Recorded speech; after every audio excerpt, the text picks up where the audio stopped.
Hello friends, welcome to Nirvi cooking and tips అండి. ఈరోజు video వచ్చేసి ఇంట్లోనే చాలా ఈజీగా మిల్క్ పౌడర్ని ఎలా ప్రిపేర్ చేసుకోవాలో ఈ వీడియోలో చూసేద్దాం ఫ్రెండ్స్. దానికోసం నేను ఇక్కడ ఒక పాల ప్యాకెట్ తీసుకున్నానండి, 1/2 లీటర్ది. ఫుల్ క్రీమ్ మిల్క్ ప్యాకెట్ అయినా తీసుకోవచ్చు, లేదా నార్మల్ మిల్క్ ప్యాకెట్ అయినా తీసుకోవచ్చు. గేదె పాలైనా ఏదైనా మీ ఇష్టం ఏదైనా తీసుకోవచ్చు అండి. నేను ఇక్కడ స్టీల్ గిన్నెలో తీసుకుంటున్నాను. స్టీల్ గిన్నెలో తీసుకునేటట్టయితే జాగ్రత్తగా లో ఫ్లేమ్లో పెట్టుకొని చేసుకోండి. కొంచెం మందపాటి గిన్నె పెట్టుకుంటే బెస్ట్ అనమాట. ఇప్పుడు స్టీల్ గిన్నెలో పాలు పెట్టుకొని ఇలా పొంగు వస్తుంది కదండి, మేగడ కట్టకుండా ఇలా కలుపుకుంటూనే ఉండాలి. ఈ పాలు అనేది బాగా దగ్గర పడేంత వరకు చేసుకోవాలన్నమాట.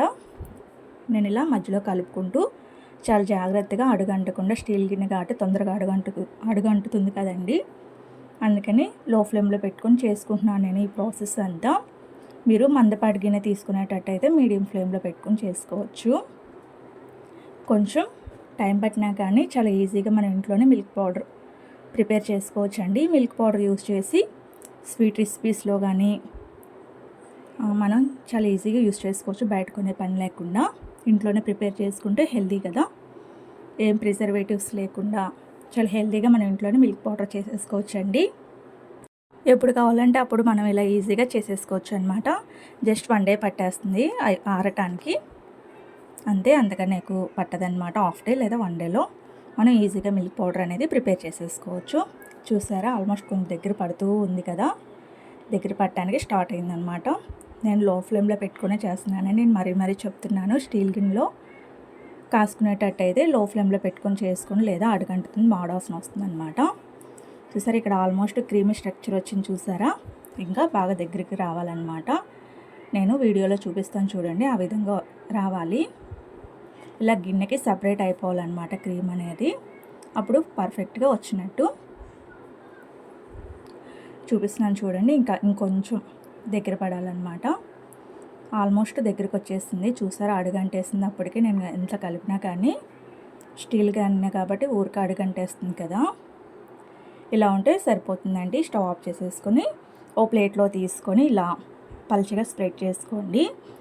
ఇది ఆరలేదని చెప్పి చిన్న ముక్కలు కట్ చేసుకొని మళ్ళీ పూర్తిగా ఫ్యాన్ కింద ఆరపెట్టుకున్నానండి. బాగా డ్రై అయ్యేంత వరకు ఫ్యాన్ కింద ఆరపెట్టుకోవాలి. ఇలా అంటే చూసారా, ఇలా గట్టిగా అయిపోవాలన్నమాట. అలా ఉండేంత వరకు ఫ్యాన్ కింద, లేకపోతే ఎండలో కొంచెం మంచి ఎండ వస్తే ఒక 1/2 డేలోనే అయిపోతుందండి ఈ ప్రాసెస్ అంతా. ఇది బాగా ఆరిన తర్వాత మిక్సీ జార్లో తీసుకొని ఈ ముక్కలన్నీ మిక్సీ జార్లో వేసుకొని ఒక స్పూను, నేను 1/2 లీటర్ పాలకి 1 స్పూన్ పటిక బెల్లం తీసుకున్నానండి. పటిక బెల్లం అయితే హెల్త్కి మంచిదని చెప్పి షుగర్ తీసుకోలేదు, షుగర్ అయినా తీసుకోవచ్చు. నేనైతే ఇక్కడ పటిక బెల్లం యూస్ చేస్తాను. ఇలా మెత్తగా మిక్సీ పట్టుకోవాలి. మిక్సీ పట్టుకున్న తర్వాత జల్లించుకోవాలండి. ఏమైనా ఉంటే వచ్చేస్తుంది అనమాట ఎక్స్ట్రా. చూసారా, ఇలా జల్లించుకోవాలండి మంచిగా. ఇలా జల్లించుకుంటే మనకి పైన ఏమైనా మొరం ఉంటే కనుక అది తీసేసి వేస్ట్ పడేసి, లేదా ఎక్కువ ఉంటే కనుక మళ్ళీ మిక్సీ పట్టుకోవచ్చండి. నాకు కొద్దిగా వచ్చింది మొరం అనేది, నేను తీసేసాను, పడేసాను అనమాట. చూసారా ఎంత మెత్తగా, చాలా స్మూత్గా వస్తుందండి మిల్క్ పౌడర్ అనేది. మనం బయట షాపుల్లో కొన్ని మిల్క్ పౌడర్ ఎలా ఉంటుందో అదే టేస్ట్తో, అదే స్ట్రక్చర్తో వస్తుంది.